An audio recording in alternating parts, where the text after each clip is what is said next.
안녕하세요. 이 시간에는 우리 독일의 루터교 신학자이며 목사인 보네포에 대해서 영상을 보면서 함께 생각해 보고자 합니다. 보네포는 루터교, 아주 전형적인 루터교 목사고 신학자였어요. 아주 20세기에 그가 살아 있었다면 아마 최대의 신학자가 되었을 겁니다. 그런데도 바로 그의 생각이나 그의 신앙과 삶은 그 지금 기독교 세계관에서 말하는 방식과 거의 일치합니다. 이 세상 속에서 하나님의 나라를 이루어가는 것, 그리고 거기에서 크리스천의 신앙과 책임을, 사회적 책임을 다하는 것, 그것에 대해서 이 사람은 정말 20세기의 독일 루터교의 선지자라고 할 수 있을 정도로 충실한 삶을 살았죠. 우선 먼저 이분이 남긴 시를 음악으로 만든 선한 능력이라는 노래를 한번 들어보겠습니다. 여러분도 이미 들어보셨을 줄 압니다.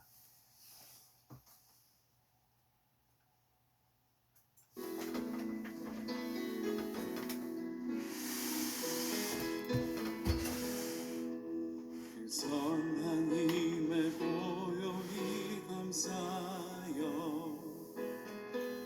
그 놀라운 평화를 누리며 나 그대들과 함께 걸어가네. 나 그대들과 한 해를 여네. 지나간 허물 어둠의 날들이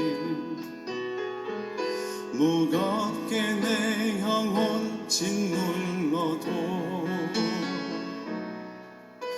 오 주여 우릴 외면치 마시고 약속의 구원을 이루소서. 그 선한 힘이 우릴 감싸시니 믿음으로 일어날 일 기대하네. 주 언제나 우리와 함께 계셔 하루 또 하루가 늘 새로워. 주께서 밝히신 작은 촛불이 어둠을 헤치고 타오르네. 그 빛에 우리 모두 하나 되어 온 누리에 비추게 하소서. 그 선한 힘이 우릴 감싸시니 믿음으로 일어날 일 기대하네. 주 언제나 우리와 함께 계셔 하루 또 하루가 늘 새로워.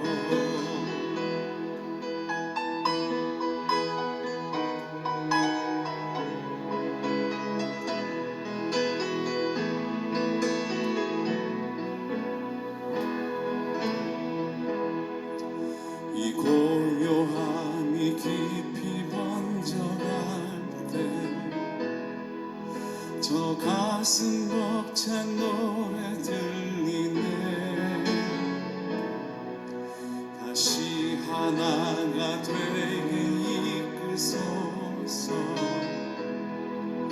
당신의 빛이 빛나는 아침 그 선한 힘이 우릴 감싸시니 믿음으로 일어날 일 기대하네. 주 언제나 우리와 함께 계셔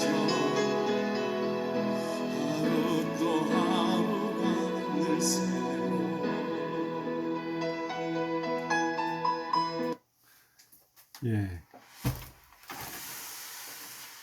예. 이 노래의 가사는 보네포가 히틀러 암살 운동에 참여했다가 이제 실패했죠. 히틀러가 살아나서 다 이제 검거가 됐어요. 그래서 감옥에 갔죠. 그때 그 1944년에 감옥에서 성탄절을 맞이했는데, 그때 이제 가족에게, 특히 그의 약혼녀였던 그 마리아에게 보낸 편지에서 이 시를 썼습니다. 그러니까 참 전쟁의 막바지에서 또 감옥 속에서 이 가장 이 세상의 어두운 한 가운데서 하나님의 선하신 능력과 보호하심과 또 인도하실 것을 믿는 이 노래를 작시를 했죠. 전 그것이 저는 대단하다고 생각을 합니다. 이 잠깐 그 보네포는 정말 21살 때 박사학위를 하고 24살 때 교수 자격 논문을 썼어요. 그러니까 24살에 교수가 될 수 있는 그런 자격을 얻은 사람이에요. 그 독일 대학의 신학과나 철학과 역사에도 참 드문 사람이죠. 그 사람이 이 보네포의 행위와 존재라는 그 당시에 이제 철학의 이론들을 다 섭렵하고 이 사람이 이제 신학적으로 해석한 책인데요. 이게 이제 교수 자격 논문이고요. 그의 유명한 책들이 몇 권 있죠. 나를 따르라. 이제 이게 제자도를 가르친 거고요. 그리고 성도의 공동생활. 그래서 우리 교회 공동체에 대해서 쓴 거고, 그의 마지막 남긴 옥중서간. 여기에 이제 여러 가지 그의 생각들이 이제 그 아직 정리가 잘 안 된 채로 남아 있죠. 그러나 이것이 히틀러에 저항하고 그 신앙을 그 전쟁 한가운데서 고민했던 자기 독일 민족을 사랑하는 마음으로 고민했던 그의 생각들이 여기 남아 있죠. 자, 이 사람이 정말 대단한 신학자였고 또 아주 진지한 그런 목회자로서 그 현실에 대해서 고민했는데, 보네포는 굉장히 좋은 집안에서, 엘리트 집안에서 태어났어요. 아버지가 베를린 대학 의과 교수였어요, 유명한. 그런데 첫째 형이 1차 대전 때 독일 군인으로 가서 전사했습니다. 그래서 일생 동안 어머니가 그 정신적으로 굉장히 그때 그 첫 아들을, 큰 아들을 잃은 그 고통 속에서 살았다고 그래요. 그래서 보네포는 형제가 많은데 그 막내였죠. 그러면서도 그 집안에 있는 그 형의 죽음으로 생긴 그 어두운 그 전쟁의 그 비참함, 이런 것들을 어릴 적부터 느끼면서 컸다고 그래요. 또 그 바로 위 형이 무신론자였어요. 과학자면서. 그래서 형하고 많은 논쟁과 토론을 하면서 현대인의 이 무신론자들이 될 수밖에 없는 그 현대 사회에서 어떻게 기독교 신앙을 전할 수 있는가, 그것을 굉장히 고민했습니다, 이 사람이. 그래서 소위 종교적이지 않은 기독교를 얘기를 하게 된 거죠. 그러나 이 사람의 핵심은 예수 그리스도의 십자가의 신앙과 부활의 신앙, 그 그리스도를 믿는 신앙이 핵심이죠. 그래서 오늘 우리에게도 많은 참 하나의 본을 보여주고, 우리가 진지하게 이 시대의 그리스도인으로 살아가는 것, 또 기독교 세계관에서 말하는 것처럼 이 세상에서 분리되지 않고 이 세상 속에서 하나님의 뜻을 따르면서 살아가는 것에 대해서 우리에게 많은 생각을 해주게 합니다. 그러면 이 영상을 하나 짧은 것과 조금 긴 9분짜리 영상을 보시면서 보네포에 대해서 조금 더 자세히 이해해 보시기 바랍니다.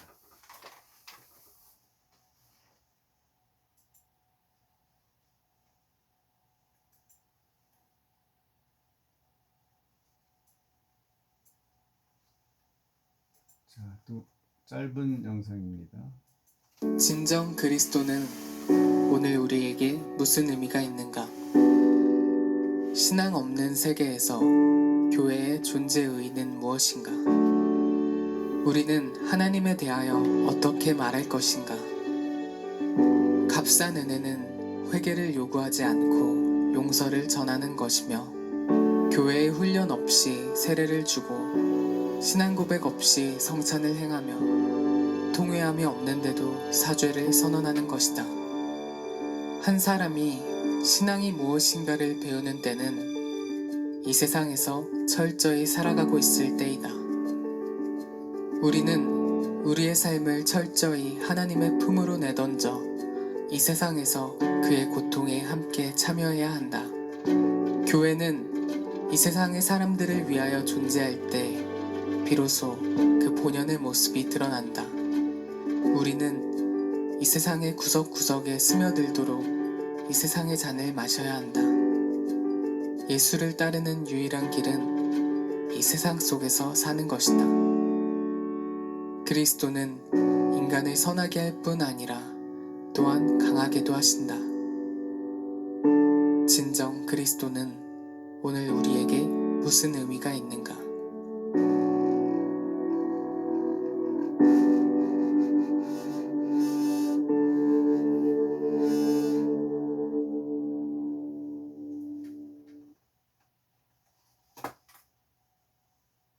예.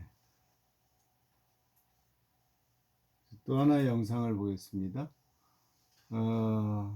보네포가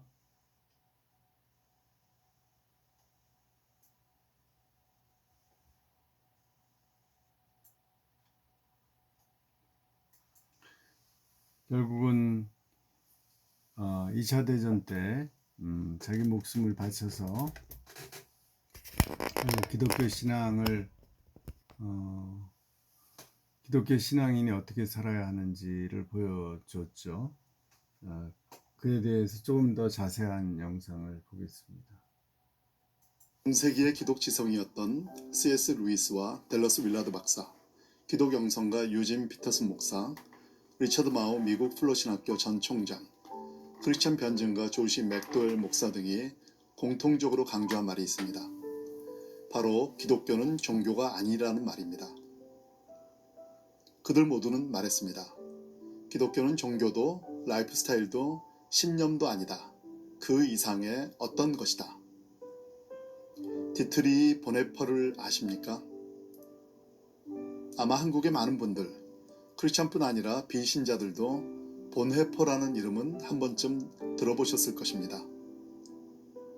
보네퍼는 1945년 4월 9일 교수형에 처해져 39세의 삶을 마감한 독일의 신학자이자 목사입니다. 히틀러의 나치에 대항해 크리스천으로서 지식인으로서 끝까지 목소리를 높이다 짧은 생애를 마쳤습니다. 이 보네포 목사가 평생 강조했던 말이 바로 기독교는 종교가 아니다는 것입니다. 그는 행동하는 신학자로서 수없이 많은 귀한 말을 남겼습니다. 히틀러 암살단에 참여하면서 했던 악을 보고도 침묵하는 것은 그 자체가 악이다. 미치광이에게 운전대를 맡길 수 없다. 차에 올라 그 미치광이 운전사를 끌어내려야 한다. 그리고 교수형에 처해지기 직전 했던 이것이 마지막이다. 그러나 나에게 있어서 새로운 삶의 시작이다. 라는 말 등은 지금까지 많은 사람들에게 회자되고 있습니다. 비록 39세의 짧은 삶을 살았지만 보네포 목사는 진정한 제자의 삶을 살아낸 행동하는 크리스천의 전형으로 남아 있습니다. 사실 참된 제자가 되는 것은 모든 크리스천의 소망입니다. 그러나 소망이 있더라도 그 소망을 삶으로 살아내는 것은 결코 쉽지 않습니다. 보네포가 모든 크리스찬이 원하는 그리스도의 제자로서 살아내는 삶을 살 수 있었던 동기는 무엇이었을까요? 보네포의 이야기가 시대가 변해도 계속 회자되는 이유가 무엇일까요? 어쩌면 아직도 우리가 참된 제자의 삶을 살아내지 못하고 있기 때문이 아닐까 싶습니다. 살아내지 못한 사람들은 살아낸 사람을 그리워하기 마련입니다. 보네퍼가 행동하는 그리스도인의 전형이 된 것은 바로 일찍부터 기독교는 종교가 아님을 알았고 체험했기 때문이었습니다. 1928년 22세였던 보네퍼가 고등학생들에게 한 강연에 믿음의 본질이 들어있습니다. 기독교의 본질은 종교와 관계가 있는 것이 아니라 그리스도라는 인물과 관계가 있다. 종교는 죽은 것, 인간이 만든 것에 불과하다. 기독교의 핵심에는 전혀 다른 것, 바로 하나님 자신이 생생히 자리하고 있다. 기독교는 그분을 대면하는 것이다. 그는 기독교의 메시지는 근본적으로 도덕 및 종교와 관계가 없다면서 비종교적 기독교를 강조했습니다. 그러면서 그리스도를 이해한다는 건 그리스도를 진심으로 받아들이는 것을 의미한다. 이 요구를 이해한다는 것은 우리의 헌신에 대한 그분의 절대적 요구를 진지하게 수용하는 것을 뜻한다고 말했습니다. 그의 메시지 가운데는 다소 이해하기 어렵지만 음미하다 보면 맛을 알 수 있는 말들도 있습니다. 기독교의 본질은 영원한 타자의 메시지다. 기독교는 무가치해 보이는 것에 무한한 가치와 가치 있어 보이는 것에 무한한 무가치를 선포한다. 간단히 보네퍼에 대해서 살펴보겠습니다. 그는 1906년 2월 4일 독일 브레슬라우의 유복한 가정에서 태어났습니다. 행복한 유년기를 지냈습니다. 뛰어난 피아노 연주가이기도 한 그는 천재성을 지닌 신학자였습니다. 1923년 17세에 튜빙겐 대학교에 입학했고요. 21세에 베를린 대학교에서 신학 박사 학위를 받고 24세에 대학 교수 자격을 획득했습니다. 2차 세계대전 직전 미국에서 공부했습니다. 미국의 친구들은 그가 전쟁의 위험을 피해 미국에 남을 것을 강권했습니다. 특히 유니언 신학교의 라인홀드 니버는 보네퍼가 미국에 머무르기를 간절히 원했다고 합니다. 그러나 보네퍼는 조국 독일 교회의 앞날과 넘어지는 양떼를 돌보기 위해 2차 세계대전을 앞두고 귀국을 단행했습니다. 나치 치하에서 그는 줄기차게 평화를 외치며 신앙 영역과 정치 영역의 일치를 꾀했습니다. 목사의 신분으로 히틀러 암살 음모에 가담했습니다. 1943년 체포된 그는 1945년 4월 9일 새벽 39세를 일기로 형장의 이슬로 사라졌습니다. 도대체 이 39세의 짧은 삶을 산 한 인간이 어떻게 지금의 하이테크 시대, 인공지능의 시대까지 영향을 줄 수 있었을까요? 바로 그가 기독교는 종교가 아닌 하나님과의 만남이라는 사실을 알았기 때문입니다. 그래서 그는 그리스도를 알고 부활의 능력을 믿는 믿음 가운데 그리스도의 고난에 동참하며 그리스도처럼 죽을 수 있었습니다. 보네퍼에게는 하나님의 관점에서 현실을 살아내는 것이 무엇보다 중요했습니다. 그에게 하나님을 떠난 현실, 하나님으로부터 벗어난 선은 결코 존재하지 않았습니다. 그리스도인은 선하게 되려면 어떻게 해야 하는가? 라는 질문이 아니라 무엇이 하나님의 뜻인가? 라는 완전히 다른 질문을 던져야 한다는 것이 그의 지론이었습니다. 보네퍼는 유복한 가정에서 누구보다도 행복한 유년기를 보냈습니다. 그는 평화롭게 피아노를 치고 신학적 담론을 즐기며 이 땅을 살다 행복한 노년을 보내며 편안한 임종을 맞이할 수도 있었을 것입니다. 그러나 그는 진리를 알아버렸습니다. 잠시 가는 이 땅에서 가장 소중한 것은 바로 나를 따르라는 그분의 부르심에 순종하는 것이라는 사실을 알아버린 것이죠. 그는 생전에 예수님은 십자가에서 3가지를 하나님께 위탁했다면서 나도 정말 그러고 싶다고 말했습니다. 그 3가지는 생명과 업적, 명예였습니다. 오랜 신학적 성찰 끝에 그는 결론적으로 말합니다. 믿는 자만이 순종하고 순종하는 자만이 믿을 수 있다. 우리는 지금 시대에 왜 보네퍼인가? 라는 질문을 던져야 할 것입니다. 과연 이 시대에 누가 필요합니까? 신앙과 삶, 목회와 신학의 균형을 잃지 않는 사람, 생명과 업적과 명예를 내놓을 수 있는 사역자, 주의 말씀을 급진적으로 믿고 순종하는 그리스도인들이 아닐까요? 수년 전 온누리교회를 창립한 하영조 목사가 소천하셨을 때 추도식에서 장례위원장을 맡은 이동원 지구촌교회 원로 목사는 보네포의 마지막 말을 인용했습니다. 이것이 마지막입니다. 그러나 나에게 있어서 새로운 삶의 시작입니다. 보네포도, 그가 끌어내리려고 했던 히틀러도, 하용조 목사도, 그리고 무수한 사람들도 이 땅을 떠났습니다. 모든 사람들이 떠나며 잊혀지지만 기독교가 종교가 아님을 알고 하나님을 만나 그 뜻대로 사는 사람은 흔적을 남깁니다. 영원히 빛이 납니다. 기독교는 종교가 아니다라는 사실을 알고 생명과 업적, 명예를 하나님께 위탁한 보네포 목사를 통해 참된 제자의 삶이란 무엇인지를 생각해 봤습니다. 네, 잘 보셨죠? 제가 젊었을 때, 대학생 때 우리 교회에서 논쟁들이 있었죠. 그 보네포가 히틀러 암살에 목사로서 가담한 것이 그게 정말 신앙적이냐, 성경적이냐. 그래요. 그 참 논란거리가 될 수 있죠. 그러나 그 비상 상황이었죠. 그때가 독일 계속 사람들이 수십만이 죽어가고 있고 또 아우슈비츠에서 유대인들이 수백만이 죽어가고 있고 그런 상황에서 이 전쟁을 빨리 멈춰야 했고 그것을 앞장선 거는 물론 군인들이었죠. 독일 크리스찬 군인들이었는데 목사로서 그가 직접 사람을 죽이려고 했던 건 아니라고 봅니다. 그가 이것이 올바른 히틀러를 제거하는 것이 그래서 독일의 역사의 그 바퀴를 바꾸는 것이 그리고 전쟁을 빨리 끝내는 것이 하나님의 뜻이다라고 생각을 해서 거기에 동조를 했죠. 그래서 그는 그 대가로 희생당했고 또 히틀러는 죽지도 않았지만 결국은 하나님의 뜻이 이루어졌죠.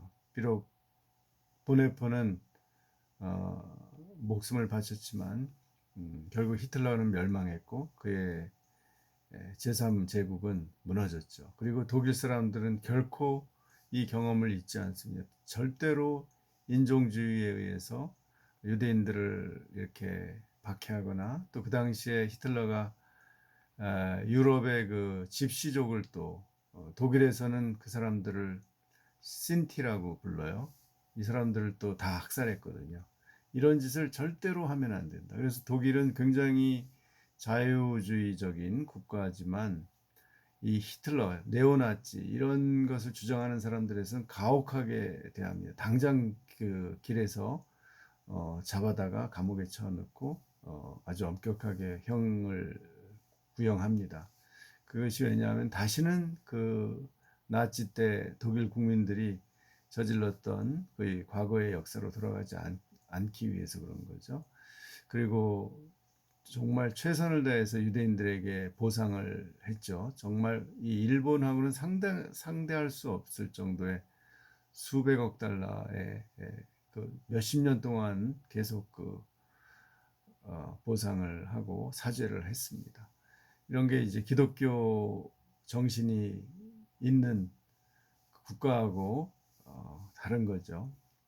보네포는 바로 그런 기독교적인 독일 정신과 문화를 대변하는 인물이라고 하겠죠. 우리나라는 굉장히 복음주의적이고 뜨거운 신앙을 가지고 있지만 아직도 이 사회 속에 크리스찬들이 이 기독교 정신과 그 하나님의 어떤 뜻을 보여주는 것은 아직도 좀 부족한 것 같습니다. 저 자신도 포함해서 말입니다. 그렇기 때문에 이런 우리에게 그야말로 선지자적인 모델이 되는 이런 보네포 같은 사람들이 바로 우리가 기독교 세관을 배우면서 다시 돌이켜보고 생각해보고 이런 우리는 아직 그런 극단적인 상황 속에 처해 있지는 않지만 이 세상에 하나님과 그의 의를 위해서, 하나님 나라를 위해서 우리의 명예나 우리의 업적이나 우리의 목숨까지도 하나님께 드릴 수 있는 그런 준비를 하고 살아가는 것, 그렇게 노력하는 것, 그것이 기독교 세계관을 제대로 이해하고 실천한 것이 아닌가 생각합니다. 예, 감사합니다.